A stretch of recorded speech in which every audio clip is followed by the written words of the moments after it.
messieurs les représentants des agences, fonds et programmes des Nations Unies, mesdames et messieurs les représentants des départements ministériels, des institutions nationales et de la société civile, mesdames et messieurs. Je voudrais tout d'abord vous souhaiter la bienvenue à cette cérémonie dédiée à la signature du nouveau cadre de coopération des Nations Unies pour le développement durable pour la période 2023-2027. Ce nouveau cadre de coopération est significatif à plusieurs titres.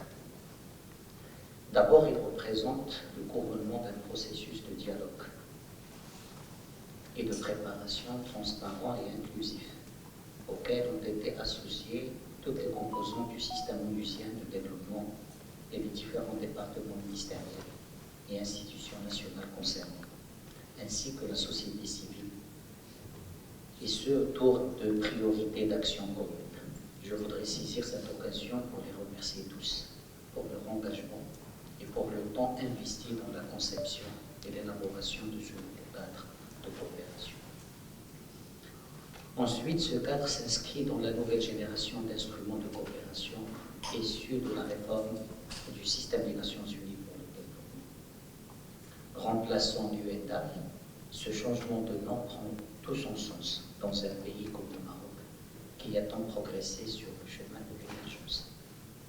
J'aimerais saisir cette occasion pour renouveler l'appui du Maroc à la vision du secrétaire général des Nations Unies en matière de réforme du système de développement des Nations Unies, qui vise à renforcer la cohérence, l'efficacité et l'impact des programmes des agences des Nations Unies au service du développement durable. Le Maroc a été d'ailleurs le premier pays africain à contribuer au financement du nouveau système des coordonnateurs résidents. Et on a renouvelé cette année 2023 cette contribution financière à ce programme. Enfin, la signature de ce nouveau cadre marque le lancement officiel d'une étape nouvelle de partenariat entre le Maroc et le système des Nations Unies pour le développement. Ce nouveau cadre se veut un programme ambitieux en phase avec les priorités nationales en matière de développement. Il s'aligne parfaitement avec les axes et les objectifs du nouveau modèle de développement voulu par Sa Majesté le roi Mohammed VI et les stratégies et programmes sectoriels de développement au niveau national. Préparé dans un contexte de polycrise qui a impacté le Maroc à l'instar de tous les pays du monde, ce cadre de coopération doit servir d'instrument fédérateur, devant mobiliser plusieurs acteurs en appui aux politiques de riposte et de relance établies par le gouvernement sur instruction de Sa Majesté le roi.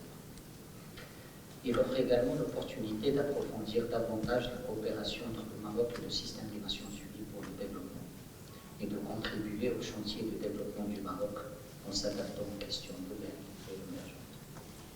Ce nouveau cadre, enfin, traduit la volonté du Maroc de concrétiser ses engagements internationaux, tels que reflétés dans l'agenda 2030 pour le développement durable. Le Maroc est sur la bonne voie pour réaliser les objectifs de développement durable.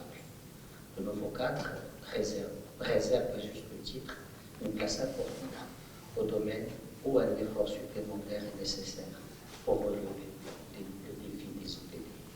Mesdames et messieurs, le nouveau cadre de coopération représentant une feuille de route commune, encadrant l'accompagnement des Nations Unies des efforts de développement du Maroc. Si la préparation de ce cadre s'est inscrite dans une démarche inclusive et participative, sa mise en œuvre et son évaluation requièrent les mêmes exigences en termes d'inclusivité, de transparence et d'engagement. En effet, la réalisation des objectifs du nouveau cadre de coopération exige certains prérequis, et j'en citerai quelques-uns. Premièrement, l'engagement de tous en faveur d'un repositionnement de l'action de l'équipe des Nations Unies pour apporter un appui ciblé et adapté dans un cadre de partenariat fondé sur la concertation, la transparence et en étroite coordination avec le ministère des Affaires étrangères en qualité de coordonnateur national avec le système des Nations Unies. Deuxièmement, la recherche d'une valeur ajoutée en termes d'innovation, de projets de coopération porteurs, novateurs, à effet systémique et ayant un impact viable et palpable. L'expérience des laboratoires d'accélération du but constitue un bel exemple à encourager. Il s'agit effectivement de favoriser de nouvelles approches pour proposer des solutions novatrices qui correspondent à la complexité des défis de développement.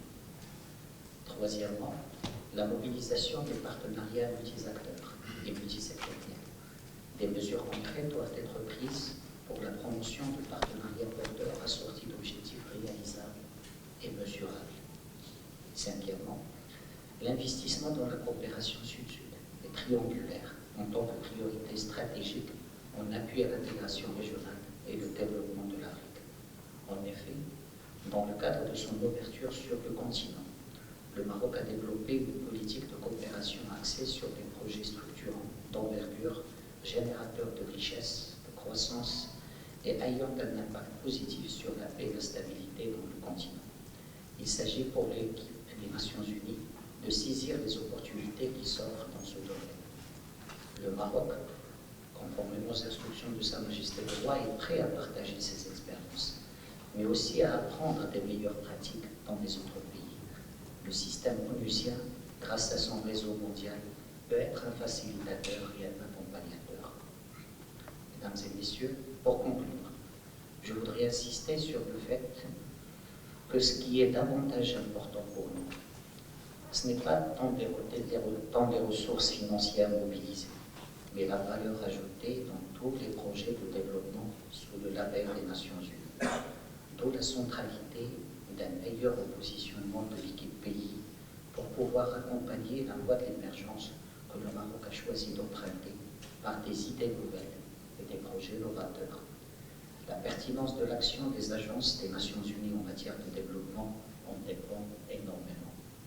Je voudrais enfin renouveler mes remerciements à toutes les agences des Nations Unies accréditées à Rabat pour leur engagement et action sous la conduite de Madame Nathalie Fustil, coordonnatrice résidente du système des Nations Unies au Maroc, qui, j'en suis certain, n'épargnera aucun effort pour mobiliser tous les partenaires en vue de la concrétisation des objectifs de ce cadre de coopération. Encore une fois, je vous remercie. قبل ما تخرجوا ما تنسوش تابوناو في العشان يوتيوب وبارطاجيو الفيديو وديروا جيم وتابعوا الدار على مواقع التواصل الاجتماعي.